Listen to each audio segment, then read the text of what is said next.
You have already been using functions in your work.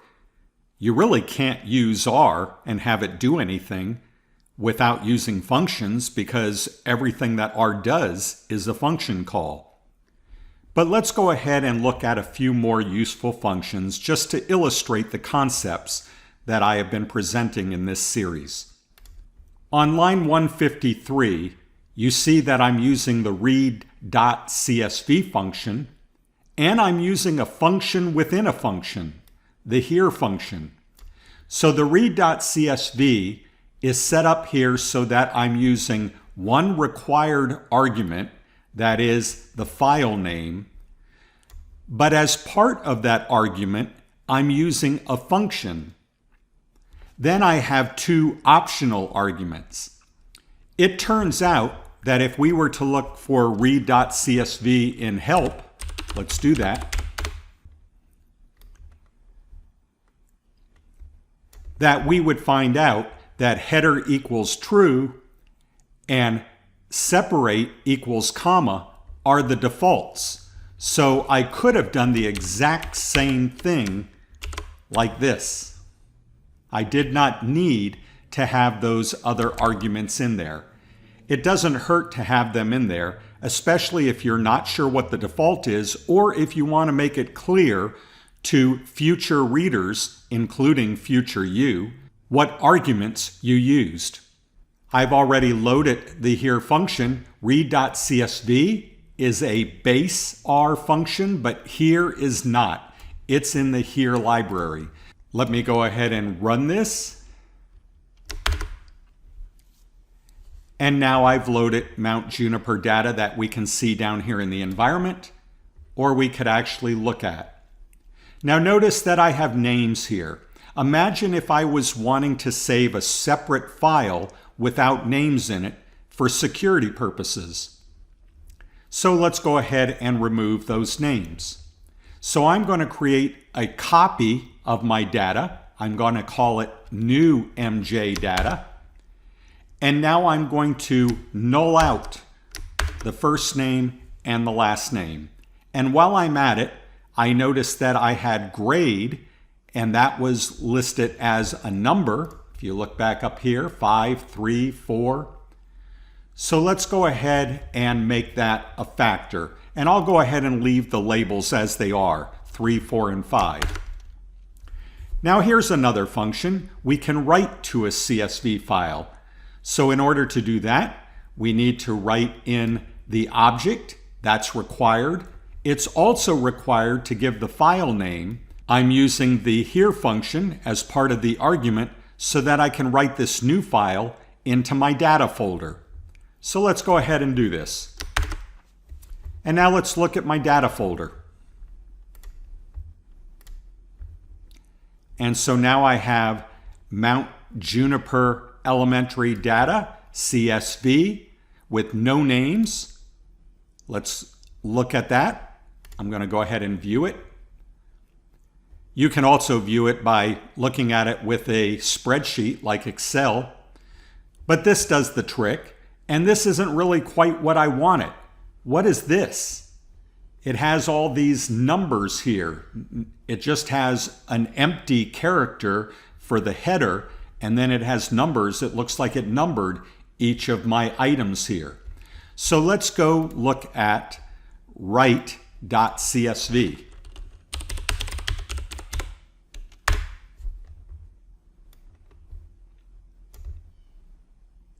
Oh, look at this.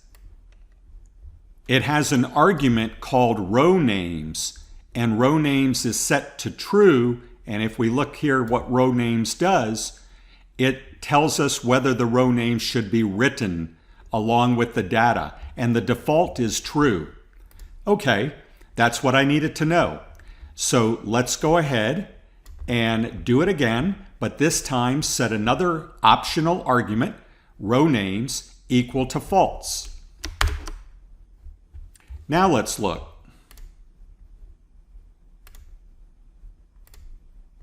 That's more like it.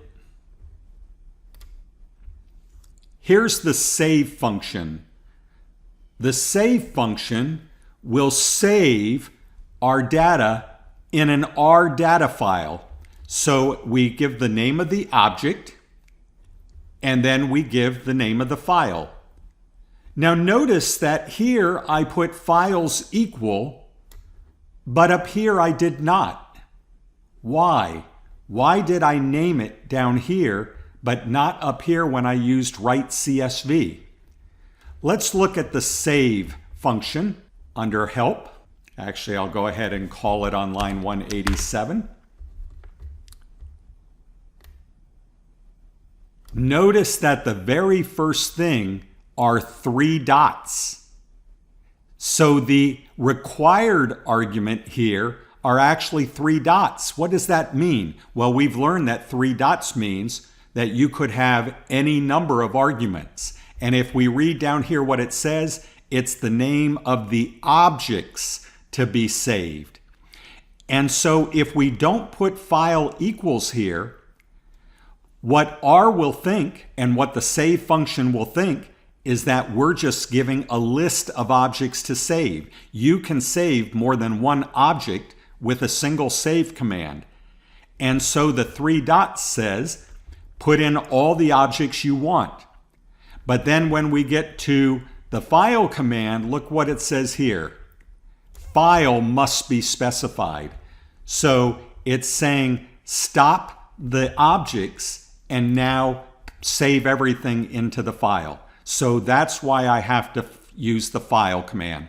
I hope you're getting the idea about when you work with arguments that it is often very helpful to go to the documentation. If I did not have the file in here, I would get an error message.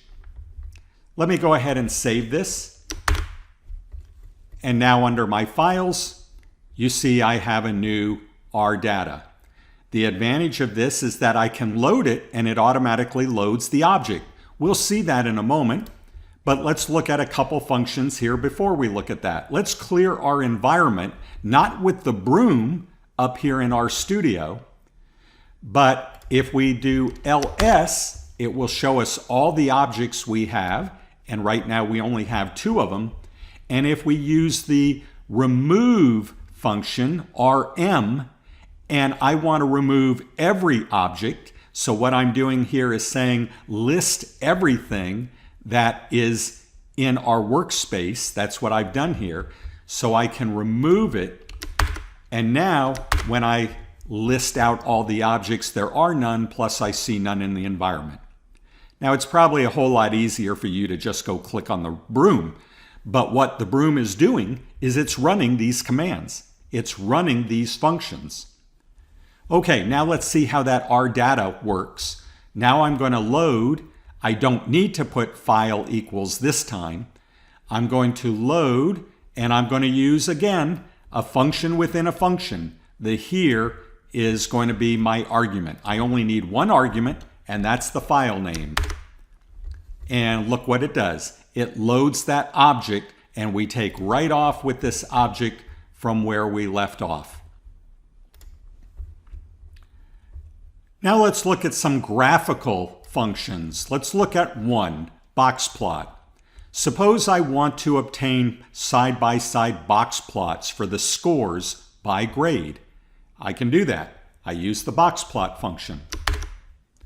And if I look down here, I see that I have the scores by grade, but the labels aren't very nice. If I look under box plot in help,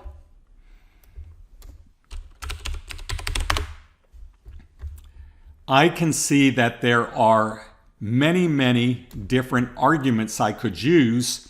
In fact, if I scroll down in the documentation, you'll see a whole list of these arguments. So they're not even all showing up here, but if you look at the possible arguments and what they mean, you can see a whole big list. So I'm going to go ahead and use a number of those. I'm going to put names in for the grades. I'm going to go ahead and put the x-axis label of grade level, the y-axis label of score. I'm going to put a main header in which I give a title to this. I'm going to put a border on these boxes, and I'm going to give them nice colors. So let's go ahead and redo that box plot with all these arguments. If you were to do a web search on Boxplot, you would find all sorts of options demonstrated.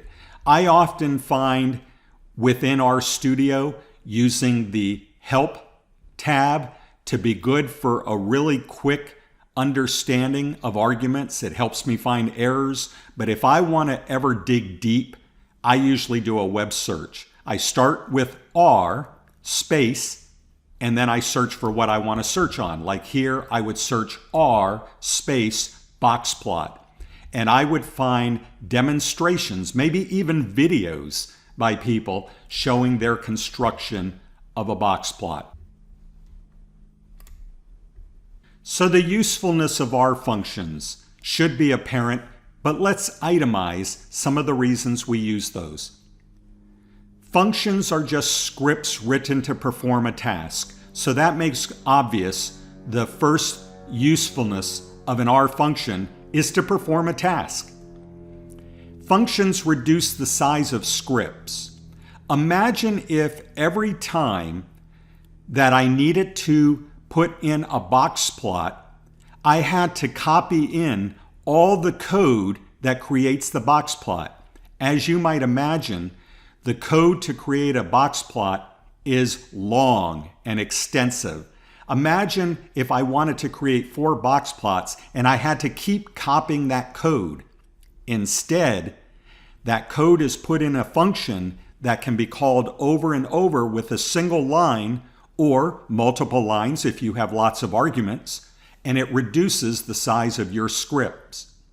So, thinking for the future, if you can take code in your scripts that you use over and over again, and if you can learn how to make that into a function, which you will learn, then you can reduce the size of your scripts with your functions.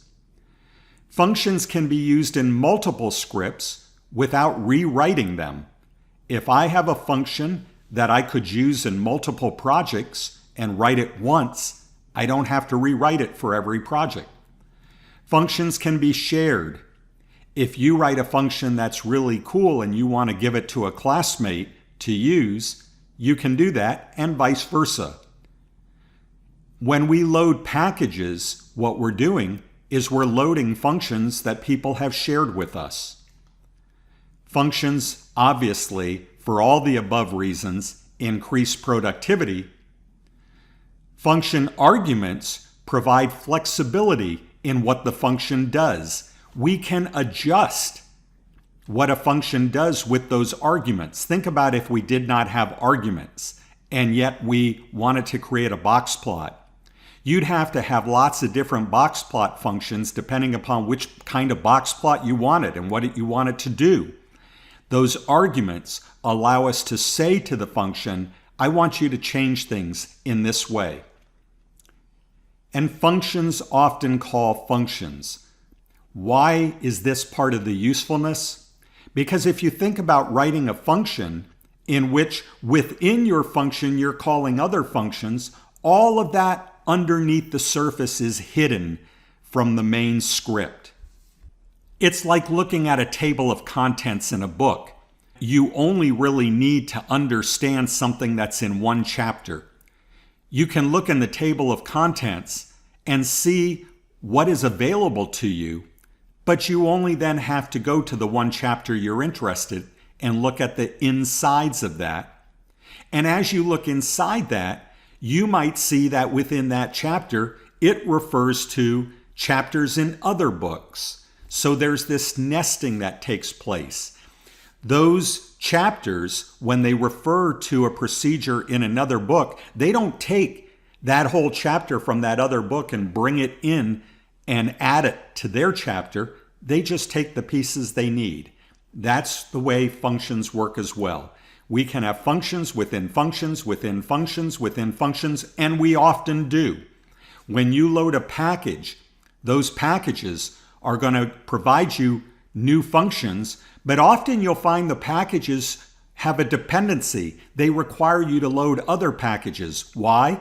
Because the functions within the package you're installing is using functions in other packages, so you have to install those as well. That's called a dependency. As we go on, you will get lots of practice with functions. You'll get practice at searching the help in RStudio. You'll get practice at searching on the web and getting more information about functions. And you'll get practice at writing your own functions, and you'll see how you can reduce the size of the script, how you can write things that you can reuse over and over, and how these will increase your productivity.